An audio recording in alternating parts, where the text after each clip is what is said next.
Hello and welcome to what is the last insight of what has been the craziest academic year I think we could have ever possibly dreamt of having this year at work. My name is Cam Hall, the head of news here at Roswell 51am. It's a pleasure to have you, whether you're watching us today across our social media platforms on Facebook, Twitter, or on YouTube, or as well whether you're listening to us catching up on Mixcloud and on Spotify, where you can catch up with all of our podcasts as we create them here at Raw News and as we put them out for you to catch up on. Of course, as I said, it has been the craziest academic year. Of course, we've been very lucky to get 1 week back in the studio before I personally bit the dust and have now been self-isolating with COVID. And as I make my way to the halfway point of my isolation now, as I myself have sadly caught the Rona, it's now an opportunity, I think, for me to do one last insight this term, really bring what has been a very, very difficult year for a lot of people, a year that I think has been certainly not the easiest, one that I think has challenged us a lot of times, but one where there has also been a lot of good as well, one where there's been a lot of things that we can look back on and making the most of the adversity that this year has brought us. And of course, some fantastic news stories from across the last year, whether that be the US election, where of course Raw News covered that with our own two special shows that we did covering the US election, of course, all the twists and tales of the Brexit deal, everything that has happened with COVID as well throughout the latter stages of the pandemic. And of course, now some of the news stories that we're going on to discuss today. Of course, last Friday, we had, it's fair to say, quite the Sun broke a story of Matt Hancock and his aide and former Oxford Uni student radio partner in crime, Gina Colan-Dejello, having an affair in their office whilst the social distancing guidelines prevented them from doing so. Matt Hancock resigned on Saturday, despite the original support of the Prime Minister. So we will be discussing that in today's show. Quite a lot, certainly, of fallout from that. We'll also be talking about some of the latest news with the Northern Ireland Protocol. We mentioned Brexit earlier on, but it's fair to say that a lot has happened there's potentially a crunch week on the Northern Ireland Protocol. Firstly, with a new leader of the DUP with more resolve against the Northern Ireland Protocol than there has been from the top of the DUP previously. But also the latest, of course, with the potential export ban on chilled meats coming from the UK to Northern Ireland later this week. Certainly quite a lot for us to talk about there. Is this the crunch point in all the latest dramas concerning Northern Ireland? And then finally, quite a lot, as we said, to talk about from this year. We've already kind of gone through Raw News' quite mad academic year. So let's bring it all together. Let's really give our reflections on just what this year has been like to finish off. So let's start off now by bringing in some guests. And speaking, of course, of a lot of the success that Raw News has had this last academic year, I've only been here for one term of it, so I can only really claim about a third of the success. But someone here who can claim about 2/3 of that success is my predecessor in the role, now the money man here at Roswell. What name is? It just sounds better than treasurer. It sounds a lot more direct. You know, you are the money man. You know, a bit like you have the music man. You are the money man. You know? I don't want to be compared to the. Do you not have? I don't want to be compared to the music man. You sing the music man. Self-isolation has turned my humor upside down. Let's put it that way. Enoch, it's great to have you on the show today. Firstly, as I guess this is now a bit of a question for a lot of Warwick students. Are you currently self-isolating? I am. And you know what, Cam? I have a theory. My theory is you deliberately did this to me. You deliberately did this to me to make sure I could come on the show. How am I responsible? How am I responsible? I counted back the days to which I could last be affected, which would have been Saturday and the Friday. On the Friday, I didn't go anywhere because I was waiting on a friend to get a negative coronavirus test. The only place I went after they got their result was to your house to see you, to watch the England football match. And then on Saturday, the only person I hanged out with was you for the vaccination. So you're the only person I've had prolonged contact with. Is this to say positive. That I am now just cursed? Is that what you're trying to tell me? I'm telling you, you're a regular typhoid Mary who's getting everyone shut down and locked up. I'm not having. I appreciate that. I appreciate that a lot. Thank you so much. I've got to say, of course, obviously, we've been talking a lot about what Raw News has been doing this last year. Of course, we said you were head of news for 2/3 of this academic year. What's it feel like looking back on everything we've done? And we were mentioning the US election. Of course, you were front and center of that. Also, big decision as well, very much leading on that for us. What's your reflection of the last year been like? My reflection on the last year is just in my head, there's a long period of being very tired, and then there's Easter holiday, and then there's the current period of having nothing, an excess of nothing to do.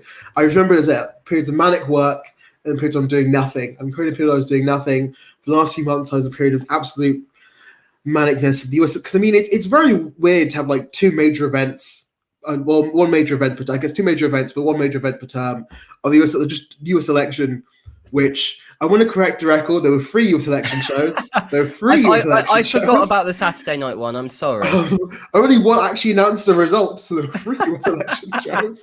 But I remember that week when I didn't sleep at all because I couldn't stop watching. There's a lot of people out there, I think, only remember of me is me sending updates in a group chat about minute vote counts in places like Arizona, being like, "We definitely won it, folks," and everyone will be like, "Well, the results have been announced at Enoch, so you don't know."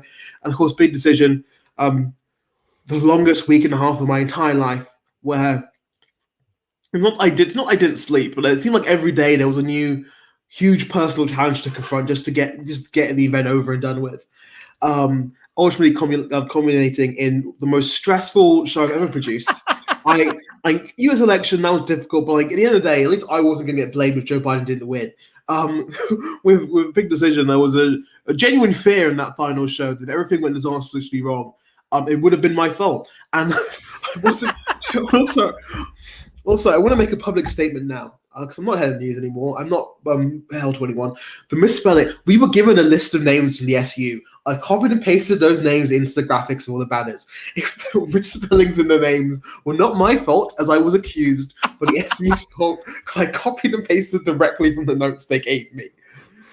So basically, Raw did everything right. You were let down by people on the side. Is that what you're trying to say there, basically? Yes. And now I leave it to you, Cam, to fix the mess I've just created. Thank you. You've given me the confidence that I'm walking into something that I can really look forward to next year. But of course, to be fair, I'm looking forward to Big Decision, considering I have a relatively quiet year, I think, compared to my previous heads of news. Hopefully, so I'm quite looking forward to it. I'll get an election arranged or something. I'll figure it out. Thank you. And if I know that I have a stressful snap general election, I know where to thank. Thank you very much. Let's bring on the rest of our panel now. Let's start off with a regular throughout the year on Insight. Dave Bush joins us now. Dave, fantastic to have you on today. Yeah, thanks. It's great to be on. And I guess I have to start off with the same question to you. Are you self-isolating at the moment? Yeah, I've got 1 day left, so. Very, very, very lucky. I have to say, when you're like me and you've got another week left, I want to taste the freedom. Yeah, but I was quite unlucky. I got paid for playing football, so you know. Oh no! You see, I got this thing last Friday. I didn't realize it existed. There was this daily contact testing group that there was this study that they're doing where if you are close contact, you can, even if you're in the house with someone who's got COVID, they would allow me to take a negative test and leave the house, provided it tests negative every day. And then obviously if it tests positive, do the PCRs that they sent me. The first day I did that was when I got my first positive lateral flow. And it's all gone downhill from then. So I hope you're looking forward to your freedom tomorrow, Dave, definitely. It's Wednesday, actually, because it's Tuesday night. But yeah, I'm looking forward to it, yeah. I'm going to go for a nice walk. How very lucky. Don't make me too jealous. Anyway, Dave, it's great to have you on the show. Let's bring on our next guest now, and someone who the COVID outbreak in my house is very much keeping away from Leamington at the moment. Noah Keat joins us now. Noah, how are you doing? I'm very well, thank you, Cam. It's brilliant to be on my first Insight in ages, and I believe even though it's the last one of term, it's the first one I've been on where you've been the head of news. So yeah, really, really great to be here.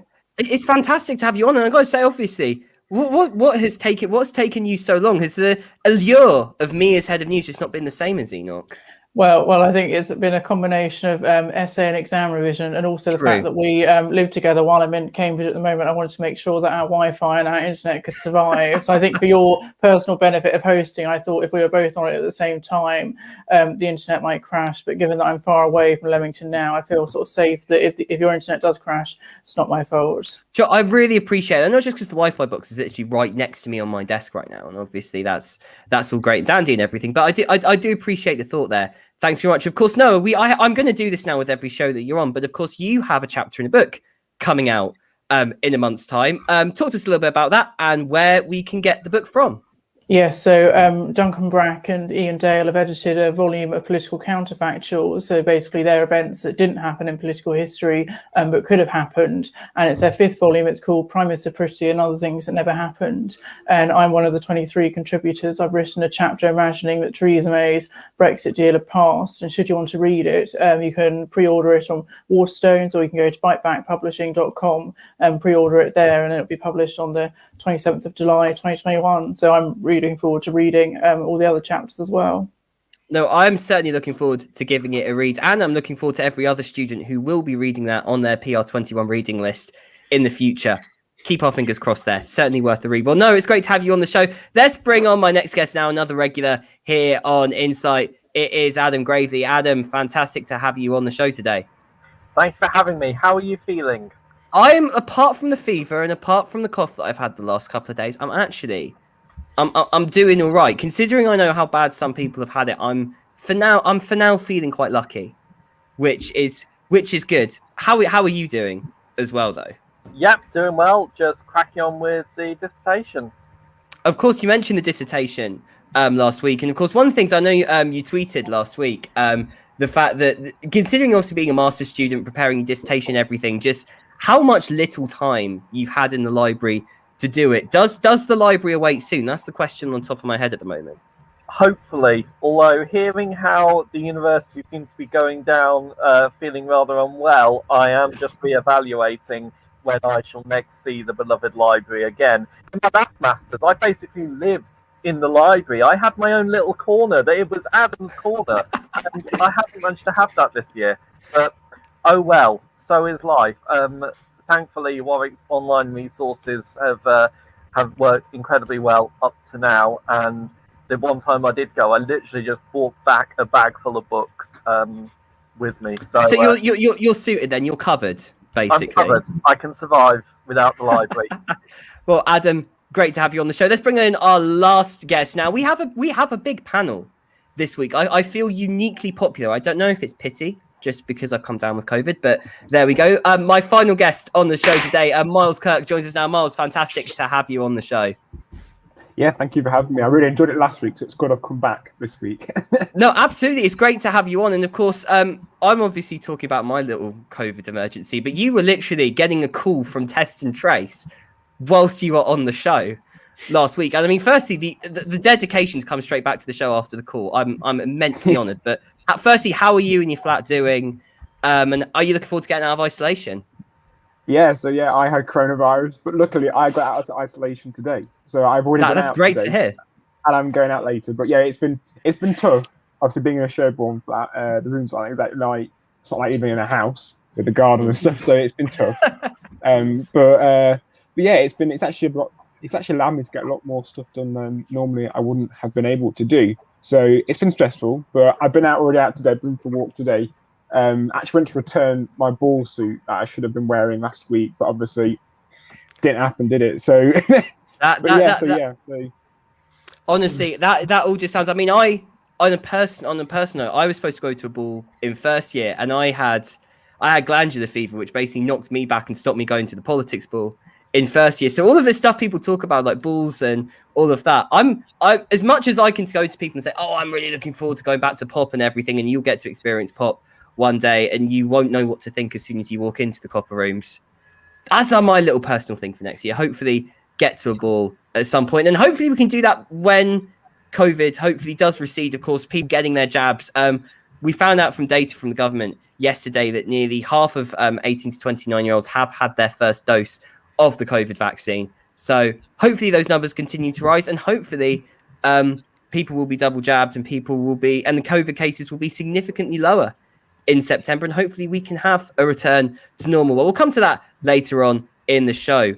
But now let's go on to our show, on our main topic for today. Of course, the video on Friday from Matt Hancock, it's fair to say, was one that certainly shocked rather a few political commentators and indeed members of the general public. Of course, Matt Hancock, as health secretary, was responsible for a lot of the government policy concerning social distancing and concerning a lot of the restrictions that have been introduced in the last 18 months.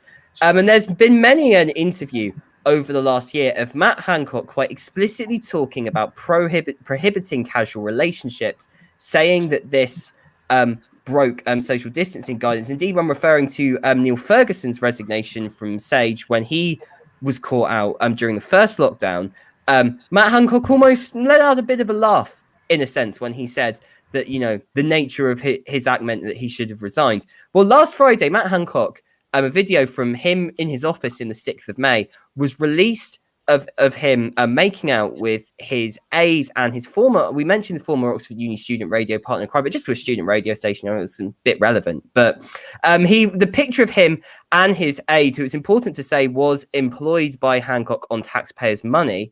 So Gina Collins-Agello was his aide. They were pictured kissing in his office on May the 6th when the social distancing guidelines that Hancock had enforced prohibited him from doing so. The Prime Minister originally accepted the apology from Matt Hancock, but on Saturday night, Hancock resigned following cross-party pressure from Conservative backbenchers and members of the Labour Party, and also groups of those affected by COVID-19. His replacement in the role is the former Chancellor Sajid Javid. He'll be making his first statement to the Commons tonight at 5:30, where he's expected to outline how the government will go about removing restrictions from June the 19th. Now, a lot for us to unpack. So let's obviously start off with the video itself. Enoch, do you believe that Hancock had no choice but to resign? Yes. Well, I mean, you always have choices. You could have. Boris was backing him. He could have stuck on. It would have been deeply humiliating for him, deeply damaging for him. But he could have stuck on. I think he made the right choice to resign.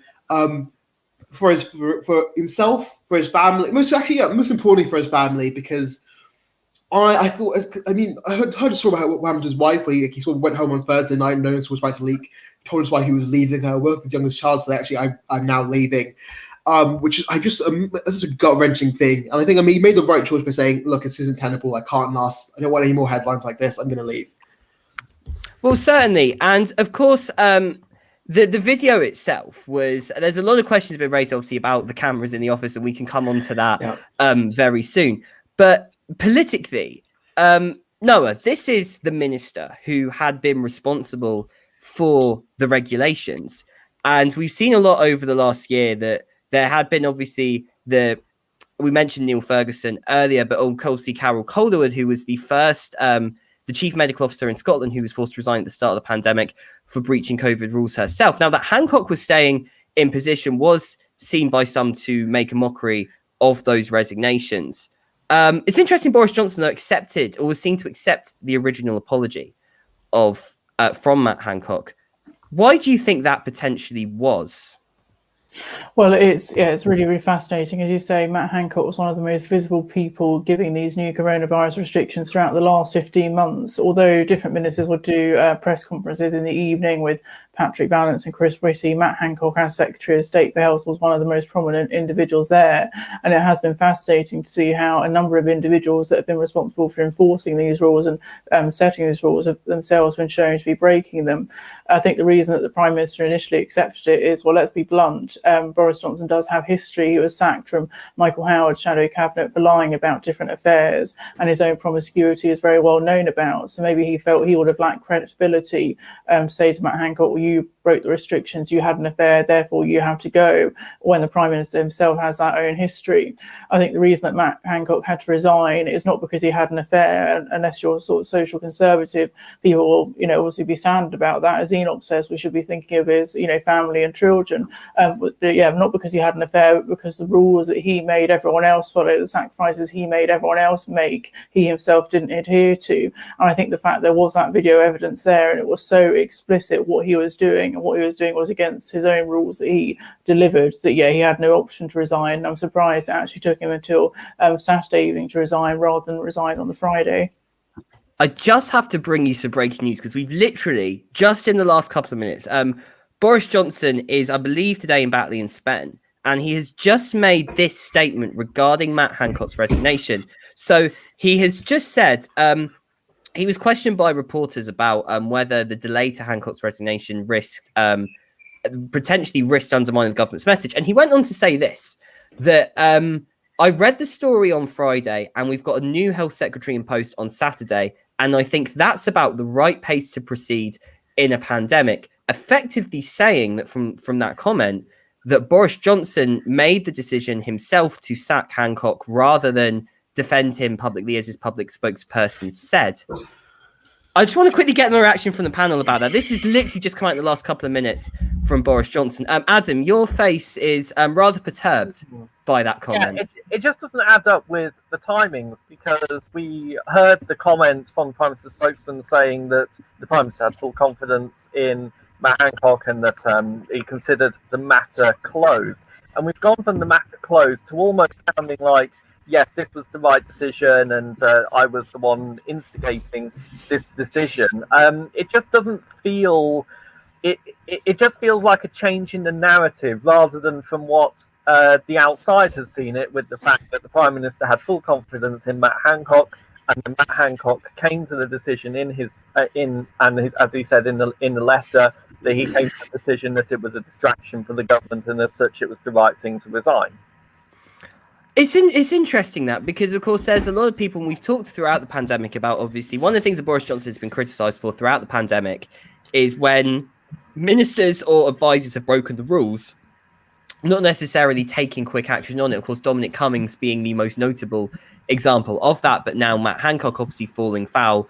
Of course, Matt Hancock, first obviously the government defended Cummings in the same way, at least at first it seemed the government was defending Hancock, even though there was no kind of explicit kind of defense of him. Miles, what do you think to this? Do you think this is perhaps Boris Johnson seeing difficulties in government communications with COVID, potentially seeing that if he hadn't been seen to take stronger action, this could undermine what the government are trying to do with the messaging? Or do you think this is Boris Johnson just sort of saying, well, I made the decision to sack him, but I didn't want to necessarily be bad cop at the time?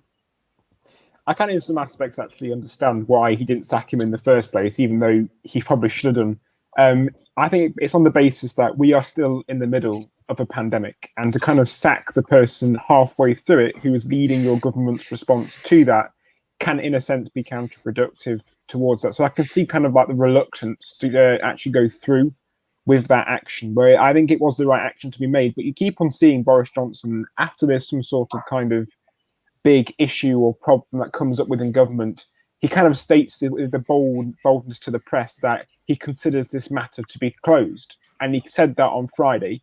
But if you remember, he also said that in September last year and August last year in reference to the exams fiasco of Gavin Williamson. So I think he's in a really difficult position at the minute, where he keeps on making these bold statements saying he considers this matter to be closed, when it's quite evident to the general public and to the press that this matter is certainly not closed. And what that does is that creates a cesspit for the Prime Minister, in which he is walking on very dangerous waters, swimming in dangerous waters, because he's not able to kind of then control the environment the political environment that he's having to work within. So I think these constant kind of bold statements by the Prime Minister, attempting to look strong, using his words rather than his actions, is actually undermining his own authority within his party and not helping him progress kind of further with respect to other issues. But I did see an article a couple of days ago that suggested that Boris Johnson is actually keeping ministers trying to keep ministers like Gavin Williamson and Matt Hancock, to try and put the government blame on them. Any kind of problems they'll put the blame on them, so they could then sack them later on, and then from then forward move forward with a different agenda that is different to the one that existed when Gavin Williamson and Matt Hancock were around. Well, you have perfectly segued into this comment from our head of training, Jacob/X1. So Jacob has said that now that Matt Hancock is gone and Dominic Cummings is continuing his attack on number 10, Boris is the only remaining member of the original triad who can be attributed any blame for actions in the pandemic. Now, Cummings' committee speech a month ago was very critical of Matt Hancock, and indeed leaked WhatsApp messages between Hancock and Boris Johnson since have reaffirmed both, particularly in the early stages of the pandemic, certainly the WhatsApp messages presented the notion that they weren't particularly fond of Hancock, shall we say, because we sadly can't discuss the true nature of those messages before the watershed. But certainly Matt Hancock has had a difficult time over the last month, and pressure on him has increased indeed. And polling over the last month has started to indicate increased support for Matt Hancock's resignation amongst the public. And I guess, Dave, to kind of build on from what Jacob was saying there, do you now agree with him that perhaps sacking Matt Hancock could prove counterproductive to Boris Johnson, potentially having more blame now pushed onto him? And of course, also just one last thing, Dominic Cummings, not a fan of Sajid Javid as the new health secretary. What's your reaction to that? I don't think it'll really prove to be counterproductive. I think he really had to go, and I think the only reason that he delayed sacking him is that there's been a lot going on and a lot of stuff that Dominic Cummings has revealed. I'm sure that Matt Hancock had a few secrets of his own that he could spill, and I think that might have been one of the reasons why Boris was hesitant to sack him. But I think he had to go. You've got a by-election coming up, and the polling indicated that everyone wanted Hancock to go, which I think 3/4 of people or something. I'm not sure.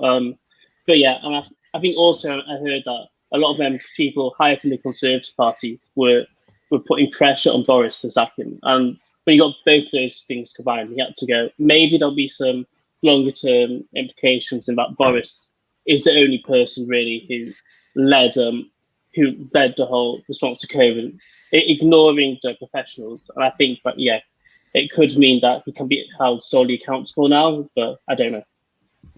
It'll be interesting to see, and of course, particularly Sajid Javid now as health secretary as well. Of course, someone who seems to have been very popular appointment amongst a lot of the Conservative backbenchers, of course, criticised by Labour, regarded by the Labour Party as one of the architects of austerity that they say has been responsible for undermining the NHS over the last 10 years. So certainly something that's going to be interesting to follow up there. Of course, as we said, Sajid Javid makes his first statement to the Commons on coronavirus restrictions at 5:30 today. Just one last question, very, very quickly, and give about sort of 20 seconds to each of my guests, sort of their views on this. We've seen a lot, obviously, as controversies about the cameras in the ministerial offices, and also the importance of private lives and how whether politicians' private lives should be kept secret from their public life. And of course, a lot of criticism yesterday at journalists outside Matt Hancock's house trying to get pictures of his now of his wife. Of course, now Matt Hancock and his wife have separated following the revelations last week, and a lot of pictures outside the house that have been heavily criticised. Very, very quickly, going round my panel, starting off with you, Enoch. Should politicians' private lives be kept separate from their public life? No, not especially the case like this is exactly why. It's blatantly unfair for Matt Hancock to behave the way he has when he was also insisting upon restrictions. And it's restrictions I did and still support. Insisting on restricting everyone else is absolutely absurd. And I feel bad for his family. I feel bad for this happening in this way. But the fact that he was breaking the rules is something that should have been exposed. Okay, Dave? I think no, but I think in this instance, it's not really his private life. One, it's breaking the law, and I think that's not really private life. That's just breaking the law. And two, this all happened in his office, with his aide who's employed. I don't think that's his private life, but it's clearly his public life in that his job as a public servant. It happened in his office with someone he employs. It's clearly his public life. Okay, Noah? Yeah, I completely agree with the rest of the panel. It's one of the few stories where both the public are interested in it, and it is clearly in the public interest because he was breaking these different restrictions. And yes, so the photographs of his now ex-wife were deeply distressing to see. I'd like to think that editors and photographers would have followed the IPSO code, which sets out very clearly how you try and take, those photographs or do what you have to do in an ethical manner. And I'd like to think they followed that guidance. Adam? If we weren't in a case of restrictions, it really wouldn't bother me what sort of behaviour Matt Hancock was getting up to in his private life. The issue was to do with the restrictions breach. I personally feel that Matt Hancock's wife and his children, they most certainly should be off limits, and they have my sympathies at this time. But as for Matt Hancock specifically and those rule breaches, that was in the public interest. And finally, Miles. Yeah, I totally agree. The hounding of his ex-wife is absolutely horrific and should never happen to anybody normally. But I think it would be naive to say that personal lives does not affect on one's professional life as well. So it's all down. The only person I think to blame here is Matt Hancock and Gina Coladangelo. Well, I think a pretty resounding consensus from my panel there on Matt Hancock's private life and his relation to his public life. Of course, it'll be interesting to see. Obviously, we've got Sajid Javid coming back into the cabinet, which you mentioned earlier. And of course, whether Matt Hancock does make a return to the cabinet in the future, whether this is the end of Matt Hancock, I wondered what his app is going to be doing now. What sort of post we're going to get on there now? He's not a cabinet minister. Maybe we'll get to see more of, is it West Suffolk, Northwest Suffolk, his constituency? This is Matt Hancock Unleashed you're trying to bring on now, because I don't know if I want Matt Hancock Unleashed. After these leaks, I think maybe he needs to unleash himself for a bit. Maybe he needs to go back in. And from Matt Hancock Unleashed, I think it's perfect time to move on now to Northern Ireland. Now, this has been a story that's been brewing for the last few months, really 6 months, since the, or even beyond that, really, with obviously the Brexit deal and the changes to the customs relationships concerning Northern Ireland with the rest of the UK. Now, of course, Northern Ireland and the history of Northern Ireland is very well known in its place within the Union and the contentions over that. But the Northern Ireland Protocol, of course, signed as part of the withdrawal agreement, effectively casting a border down the Irish Sea, has been a customs border down the Irish Sea, I must say, has caused significant controversy. And in particular, within the DUP. Now, the DUP last week have confirmed, or a new leader, Sir Geoffrey Donaldson, is expected to be confirmed by the party this week. Now, the previous leader, Edwin Poots, was forced to resign after 21 days, following the signing of a new deal to restore government in Stormont, which allowed an Irish language law, or effectively allowed the UK Parliament to pass an Irish language law if it wasn't passed in Stormont, but also following increased tensions over the Northern Ireland Protocol and the fact that unionists don't see this as upholding the union. Now, this is a crucial week. Not only do we have a new leader of the DUP, and all the revelations that could have to government in Stormont, but also on Wednesday, an EU prohibition on chilled British meat imports into Northern Ireland is expected to come into force. Now, the EU have said that they may grant a 3-month extension requested by the UK to come up with some form of arrangements, but it's clear that tensions are potentially reaching their breaking point this week, and it's going to be very interesting to see what happens there. So let's go around my panel and really get their opinions on this. So I guess, firstly, let's start off with the protocol. And Adam, I'll come to you firstly this time. Look at the protocol. The unionists in the DUP say that they want the protocol changed. The UK government have said that they would be open to changing the protocol. The EU are very clear that the protocol sticks, and indeed that's the opinion of the Irish government, indeed most European governments. Is it possible for the Northern Ireland Protocol to be amended as such that it can satisfy all sides? Hopefully. There is the potential, I think, to make minor adjustments. However, the parties at this stage there's a significant distance between the two, and I think what we're going to end up needing is some form of third-party intervention to help bring both sides to the table and calm down the rhetoric, to actually look at some of the technical aspects of it to see if they can find agreement. However, we must remember that the UK government signed up knowingly and freely to the protocol. They signed a legally enforceable agreement. Now, they argue that the EU are taking a very legalistic approach to it. That's how the EU have always acted. So if the government didn't think about that, then that's a really big shame here.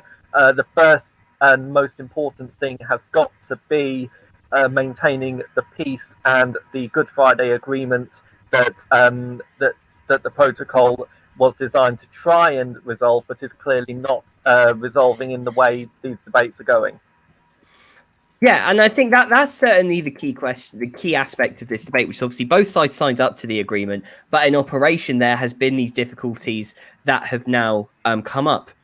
No, we're looking at the protocol, and obviously we've seen the contention is over the meat imports this week, but there's certainly been increased tensions within Northern Ireland and increased sectarian tensions regarding these customs arrangements, and the fact that it has sort of contributed to longer standing tensions, that the Good Friday Agreement has been successfully seen for the last 2 decades to have contributed towards greater peace in Northern Ireland.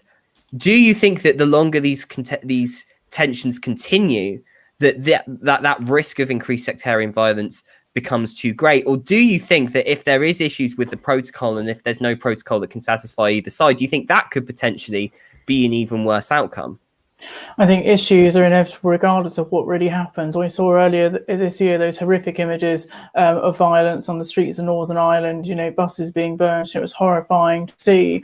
But I don't really see why the UK government are so surprised, because they decided, as other panellists have said, to sign up to this protocol which treats Northern Ireland differently to the rest of the United Kingdom. And in a way, that's one sort of way to speak in defence of Theresa May's previous deal, which involved the backstop. And that was full of controversy because it tied the whole of the United Kingdom into the EU's regulations and the EU's rules. In defence of the backstop, it at least treated the whole of the United Kingdom in the same way. And what this has done is, by creating a border down the Irish Sea, that's why you got those contentions there. So the government is simply a conclusion of the actions that they signed up to. And if you remember, at the 2019 general election, all Conservative MPs agreed to back this Brexit deal. So it looks so they haven't been looking at the detail enough, and they've not thought through the consequences of the policies that they've enacted. And we're just seeing the consequence of that now. And they can ask for an extension how many times they like. That's not going to make the protocol or the issues with it, the inevitable issue with it, go away.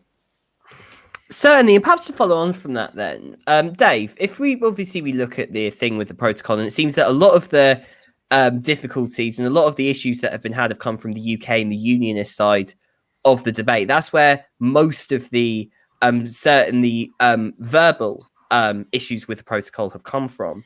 So perhaps, is there anything that the EU could grant, or anything that the EU could potentially fall back on, or any compromises that could be made from their side? Or is it necessarily that the unionists, given that they've signed up to this deal, are just going to have to make compromises based upon what they can feasibly do? I think that the EU is not really going to give anything until the deal's been going for about a year or two, and they can see that the UK is really willing to work with them on it. And at the moment, the EU is not trusting the UK. They're not going to give the UK anything really, because they've got nothing to gain from it, especially when the UK is not really helping themselves and is actively, in some instances, trying to increase tension with the EU and not working with them on it. So I really can't see the EU giving the UK anything on this, or honestly anything of Brexit, at least for the next 6 months.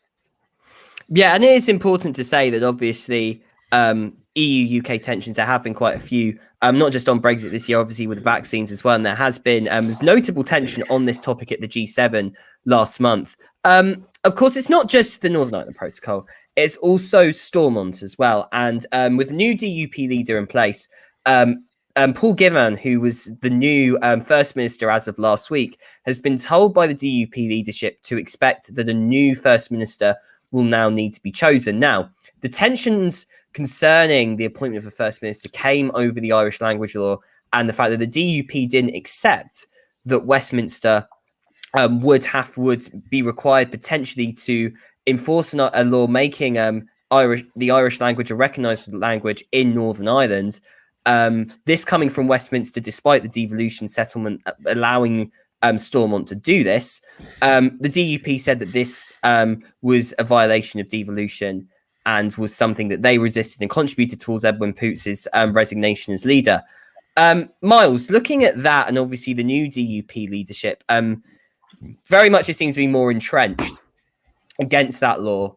Do you believe that this could risk the potential collapse of government again in Stormont? I think it's definitely a very significant possibility. And I think both sides will have to recognise that. Both sides signed up to this Northern Ireland Protocol, the European Union and the UK government wanting to protect peace within Northern Ireland. And unfortunately, they've both, I think it's on both sides have forced Northern Ireland into a position where its peace is certainly in a position of threat. And that is because both sides want to protect their own sovereignty. At the minute, the EU wants to protect its sovereignty in terms of goods coming into the EU through Ireland. But at the same time, the UK wants to protect its sovereignty with reference to keep making sure that Northern Ireland is treated the exact same as England, Scotland and Wales. So I think those are the two problems that we have at the minute, and they're kind of clashing against each other. And the resolution at the minute is not satisfactory. And if it continues going forward, like Noah said, with these constant extensions, that is not a good way for a political process to then operate within Northern Ireland, because you have two sides then within Northern Ireland who are kind of both having to use these quite grandstanding positions to then state that they are not going to move. The DUP now, with what you could more talk about more the hardliner, Sir Geoffrey Donaldson, who would not want to move with reference to the Irish language being implemented officially within Northern Ireland, for example, on road signs. I don't think you can see him wanting to move from that, because that was the reason why Edwin Poots was forced to resign in the first place. And then you can't see, for example, Sinn Féin wanting to then give that away, because that could then be their chance to then integrate Northern Ireland more into the Republic of Ireland and then allow for United Ireland in the end. So I think we are finding ourselves at the minute in a point where multiple sides are kind of at loggerheads with each other. And the problem is whether peace can actually survive within those two sides, within that loggerhead, within that political discussion that is going to have to take place sometime soon. But we can have peaceful arrangements within that. What we have seen in the past and more recently is more fringe groups, probably only a couple of hundreds of people within Northern Ireland, who are taking matters into their own hands and are acting violently in order to gain the political outcomes that they desire. And I think that is the key. The political discussions can happen peacefully. What the difference is whether people on the outskirts would then take that as their own kind of like reason to then act themselves, and that could then be violent and then could threaten the peace. That's the difference that could happen. But it's down to both sides to make sure that these negotiations are peaceful, they are professional, and they don't turn into some sort of mudfest. Well, I think it'll be important to see how these continue. Harris Sefcovic, who is the Vice President of the EU Commission, is meeting the main parties in Stormont today to discuss the protocol. Of course, the future of the government in Stormont is something that's, of course, going to be high on the topic of debate. And Brandon Lewis is very much doing the media rounds this weekend, really enforcing the need for devolved government in Stormont. So we'll wait to see what happens there. Anyway, now let's move on to our last topic. We have just under 5 minutes left on our last show of the academic year. And so in the only way that we can, as we say so long, farewell, auf Wiedersehen, and goodbye to what it can only be described as a bit of a challenging academic year, to say the least, where we spent a vast majority of it in a lockdown of some sort, in many cases a whole term of it not even in Warwick or Leamington or on campus or wherever we would be. It's a year that I think certainly many people have found challenging, but it's a year that has also had some very good moments as well. And where that has come, I think certainly something that I've really enjoyed, where I've really celebrated. Raw, of course, for me, has been a huge part of many of the good things from this year. And I'm grateful for the opportunity that I've had, obviously not only to do these shows now, but to continue working and producing shows for the Society over the last year, the way that we've adapted to all of these new things to make this a year worth celebrating. So that's very much my reflection of the last year. Certainly one that I can look back on where, despite all of the challenges, it's been one where I can be happy and look forward to third year as well. Obviously, I keep saying third year like it's almost universal. I'm very self-centered here. But of course, obviously, hopefully next year, with things back to normal, that would be very good. We've got about 30 seconds each per guest. So I just want your thoughts in about 30 seconds. How have you found this last year? Enoch, let's start off with you. This year's been really good for me, actually, and I'll tell you why. There's a small bakery very near to my house. It's a sort of a chain, Wendel's Bakery. I don't know if you know, it's a sort of chain in London, North London. And they introduced this new Christmas sandwich, which was like a turkey, crown. You know what Christmas food consists of. Yeah. And they decided they're going to sell it year-round in lockdown because they bought too many ingredients. And so I ate a lot of that during term 2 when I was stuck at home. And I really liked it. And that's why it's been a good year. Only that. Everything else has been terrible. But that one sandwich has been pretty great. Oh, that sounds like heaven, honestly. I need to come to that part of North London. I need to find that bakery now. Yeah. Anyway, Dave, your thoughts, your 30 seconds flash of this year. I'm just 3 words. It's been different. I think that sums everything up. I would cough. I would laugh right now, but that's going to make me cough. Laugh a lot, so I can't risk that. Noah, your 30 seconds reflection on this year. Yeah, it's been sort of very unusual. When term began in September, I think we naively thought things were getting back to normal then. We had some in-person seminars, online lectures, and then it sort of rapidly descended into being, not as usual and normal as we originally thought. But I think a lot of it has been about trying to be resilient, trying to be self-motivated, and that's been really tricky at times. But things like you say, Cam, things like Raw have really helped with that and really sort of, helped to motivate me. And I'm just glad the year's over. And Adam, what about yourself? It's been a strange and challenging year, but I've enjoyed being a part of the Warwick community, my one and only year at Warwick. I've thoroughly enjoyed my time with Raw. That's doing student radio was something I really wanted to cross off the bucket list, and hopefully at the next US presidential election we can maybe have some form of Raw reunion. I'll most certainly return for that. Yep, I will be there regardless. I don't know in what state I will be depending on the result, and also whether I will be stressed out doing anything that night. That would be certainly fun. Anyway, Miles, your last reflections on this year. Well, that's kind of the resident first year. Obviously, the challenges and nerve-wracking experiences that come with that. I have experienced that. But it's kind of like, it has been a frustrating year, not being able to have the same things that other people have had, not being able to enjoy the same things and hearing about all these things like pop and circle and learning about everything, but not getting to actually experience them has been frustrating. But you know what, at the end of the day, I was thinking about it, looking at leaving on Friday. I think I will miss it. And I have to say, this has probably been one of the best years of my life coming here. I've met so many great people. I've really enjoyed it. And on that very, very, very, very positive note, to finish off, thank you so much to everyone who has been tuning into the shows this year, everyone who has not just supported Raw News, but Raw as a society in general, to everyone who has been watching us over the last year. It's been a challenge at times, definitely getting all the content out like we have, but we can't do it without everyone watching us and listening to our streams as well, and everyone giving us support. We can't wait to be back next year, whether it's still continuing like this, whether we'll hopefully be doing plenty more shows in the studio as well. Make sure to drop us a follow across social media so you can keep up with all the fantastic things that we as a department will be doing. I have quite a few plans that I'm probably going to exhaust everyone at Raw with over the next couple of months, but we'll roll with that. And then also just follow everything else that we do on social media as well to keep up to date with everything that we've got planned in the next academic year. But until then, thank you so much for tuning in today.